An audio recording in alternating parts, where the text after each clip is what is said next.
What's happening, guys? Silent Mike, Super Training Gym, here answering more of your guys' questions from Instagram at Silent Mike with 2Ks, Snap, Silent MIK3, and Twitter, Silent Mike with 2Ks. Before we get started, I scrolled over the questions a little bit. Typically, I kind of read them as we're doing it live here to get the answers off the top of my dome. But just scrolling around, I saw so many repeat questions and literally questions that I answered on a video within the last 10 days. Like, I just did a shoe review, talked about what shoes you do for what lifting, what I like to use, my preference in shoes, etc. And someone asked what shoes are best to deadlift in. I mean, come on, do your boy a favor. 2017, I'm here to take over. I'm here to help you. I'm here to... One of my goals is to help you for your goals. That's my goal. My goal for 2017 is to help as many of you as I can towards your goals. So do your boy a favor, subscribe, like, and share these videos. If you share them with your friends, your idiot friends that are answering on Instagram, maybe see the answer, and I don't got to do the same video 100,000 times. Rant over, share the video, like the video right now, thumbs up, we'll get started on your questions. Do you ever see yourself pulling 1,000 pounds plus? Probably not. The life choices that I make don't really allow me to go there. Plus maybe my genetics and my body weight. There's never been a guy under 220 to pull 1,000 pounds yet that I'm aware of. Even though Yuri is close and probably will do it soon. I don't think that's in the cards for me. I think with some work, injury-free in a couple years, a couple more reps, I might be able to creep on the door of 800 eventually. But who knows? Why and when would you use low bar squat or high bar squat? I talked about this a lot, but basically I want you guys to start to differentiate the bar position, where the bar sits on your back, to how you squat.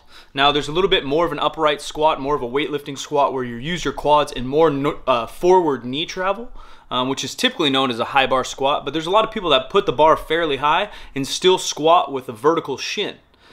Which you could argue or often is a more posterior chain squat. There's also people that put the bar fairly low on their back in a low bar position, but have a lot of forward knee travel, which is still a little bit more quad dominant. So it all depends. It depends which style you use, but it also mostly depends on how you're built and what you're most comfortable with. So put the bar where it's comfortable, and then figure out the pattern. Lock from your hips up, tight back, lock that all in, and then figure out the pattern of hips first, knees first, simultaneous, or what works best for you. If I play soccer, so I train every day of the week, plus I run 3 to 5 times a week on top of that, what would be the best workout split or plan to do while doing this? My main sport is soccer, so I do not want to overdo it in the lifting, but I still want to increase your strength. If you're playing soccer as a competitive sport, you know, something just like 2 to 3 times a week, full body workouts will probably do. Some kind of push, some kind of pull, and some kind of squat probably. 1 day a week, maybe squat light. I would always kind of squat light. I'd do sub-maximal training, kind of CAT, compensatory acceleration training, where you're using maybe 60 to 75%, lower reps, 3 to 5s, even doubles, singles here and there, and really explode into the bar. Bulgarian split squats are great. Some kind of a stiff leg with a dumbbell or hamstring curl, GHR. Some kind of pull-up, chin-up row, and some kind of press, whether a push press, overhead press, bench press, dumbbells, and barbells. Favorite thing to do on my off day? I don't have a lot of off days in terms of training or work. I'm normally doing one or the other. But it would just be chill, man. I don't like to do a whole lot. I like to watch movies. I like to chill with my friends. But mostly, I like to be alone. I like to chill right now. Today's kind of an off day. I did work out. I'm videotaping this for you guys, and I have some computer work to do. But it's a little bit of an off day, I guess. Not a crazy, hectic day today. Just a couple hours of work, and then I'll just chill on the couch. Maybe play some video games. Maybe watch some. If you're ill, do you continue with your programming, or do you undertake a less strenuous, intense session concentrating on small weaknesses and mobility? Depends on where you are in your training cycle, your goals, etc. If you're a week out from a meet, 2 weeks out, 3 weeks out from a meet, you might have to just push through. But typically, if it's an off season, I did an entire video on this, but I'm a big fan of just getting healthy. Being healthy is number 1, and then progressing in your lifts and training nutrition is number 2. If you're not healthy and then you train, you're taking kind of 2 steps back instead of just the 1 step back of being sick. So, because then you'll have to recover from your training and recover from the sickness, and better just to let your body heal itself. Hey Silent Mike, what program would you recommend for someone who wants to get into powerlifting? There's a lot of free programs out there. You know, Wendler's 531, 5 sets of 5, all that kind of stuff. I have a couple programs in the descriptions below that can all be used at various levels, from beginner all the way to advanced. I've run them on multiple people with multiple goals.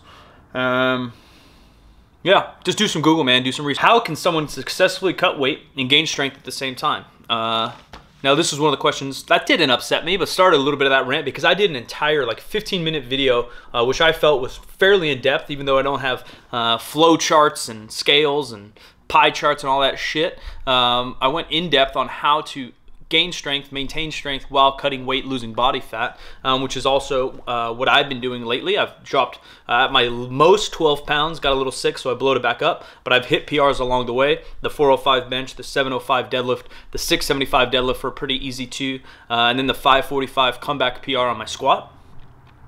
All while losing those 12 pounds and maintaining as much muscle, if not gaining a little bit of muscle.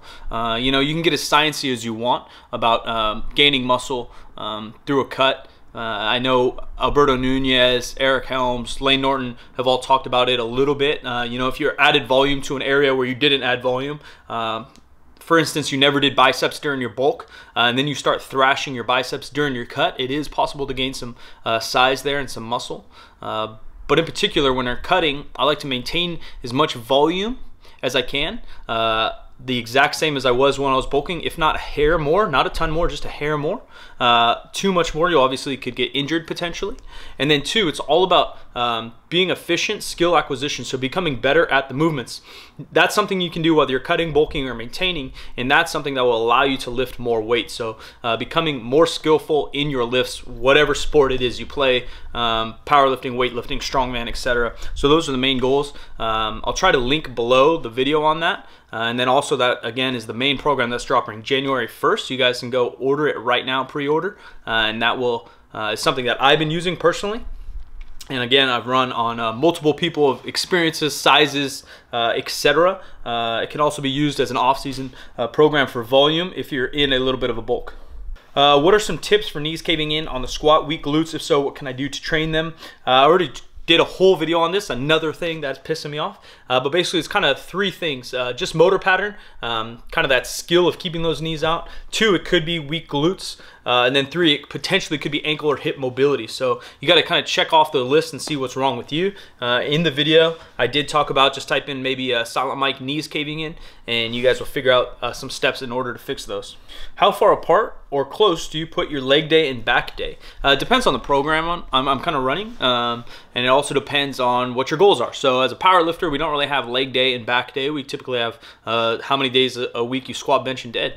If you're bodybuilding, more aesthetic based, perhaps you have a push and a pull day and a leg day. Kind of depends on how that program's formatted, but basically I like to squat about every other day. I like to bench every other day. I like to do back and arms every other day. And then I also deadlift once or twice a week, so every third day or so. And that's kind of what I'm finding out to be kind of my sweet spot, both mentally what I can handle and physically what I can handle. Mobility routine, don't really have one. I mostly just warm up, but I do have some videos in the past about full body warm up. In a deload week, what's a good rep range, and also what % should you be doing? So deload, all these terms, volume, deload, frequency, they're all general terms. They're all measurements basically. So a deload would just mean doing less than you typically have been doing. So there's no % or rep range. If you're doing one set of 3 at 90% every single day, then one set of 3 at 87% could be considered a deload.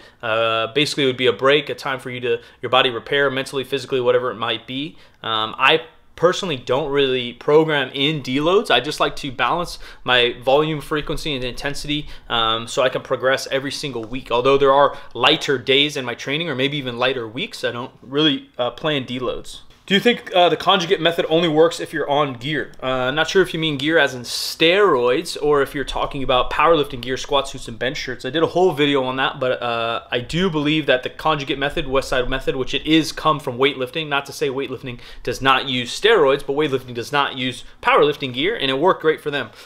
So a mix of the Soviet and Bulgarian methods basically is what Louis Simmons put together for powerlifting when you mean conjugate, typically.